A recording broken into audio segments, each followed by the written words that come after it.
Ouais, donc je viens de tester Kel'Thuzad et donc c'est le nouvel assassin de Heroes of the Storm. Alors son kit c'est pas vraiment un kit très complexe. Son Q-Spell c'est juste quelque chose que tu peux... C'est un projectile que tu vas tirer dans une direction. S'il rencontre un ennemi, que ce soit un creep ou un héros, ça va faire des dégâts et faire une zone sur le sol.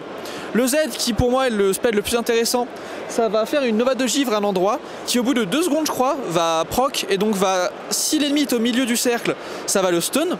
Si c'est sur les centres, ça va le slow. Mais ce qui est intéressant c'est que justement c'est le sort le plus intéressant pour son passif. Son passif en fait c'est une quête. Pour chaque ennemi stun, pour les 15 premiers ennemis stun avec son Z, tous ses sorts vont avoir un cooldown réduit de 2 secondes. Et une fois que 30 ennemis vont être stun, son spell power augmente de 75%. Donc c'est vraiment très très fort et c'est un très bon late game. Le E ensuite, qui est aussi un truc très intéressant mais qui est plus dur à caler, c'est un projectile qu'on lance sur un ennemi. Au bout de 2 secondes, je crois, on peut réactiver le sort dans une direction et une deuxième chaîne va se lancer de ce même ennemi. Si cette chaîne touche un autre ennemi, ça va rapprocher les deux, ça va les recoller ensemble. Donc on va faire des beaux combos.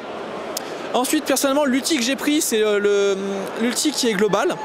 Donc il a un cooldown très peu, je crois que c'est 15 secondes.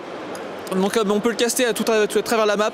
Ça fait beaucoup de dégâts, mais c'est facile à esquiver, ça se met très longtemps à proc. Le Z, j'ai malheureusement pas pu le tester. Donc en phase de lane, c'est intéressant parce que c'est un gros lane bully.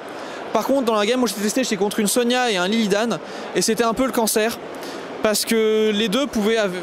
Comme on a un gros cooldown au début, les deux peuvent très facilement esquiver les sorts. Donc on a une très peu de chances de survie. Mais il y a un talent, je crois, niveau 4 qui permet de...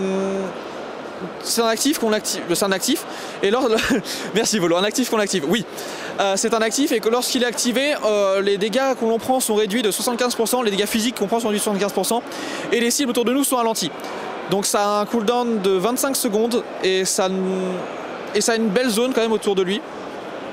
Donc personnellement le build que j'ai testé c'est un build basé sur le Z, sur le fait que quand un ennemi se prend mon Z, bah, il les prend très cher parce qu'il a de la magique résiste en moins.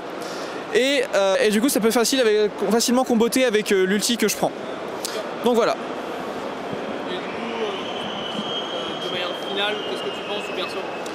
C'est un bon perso, j'aime beaucoup.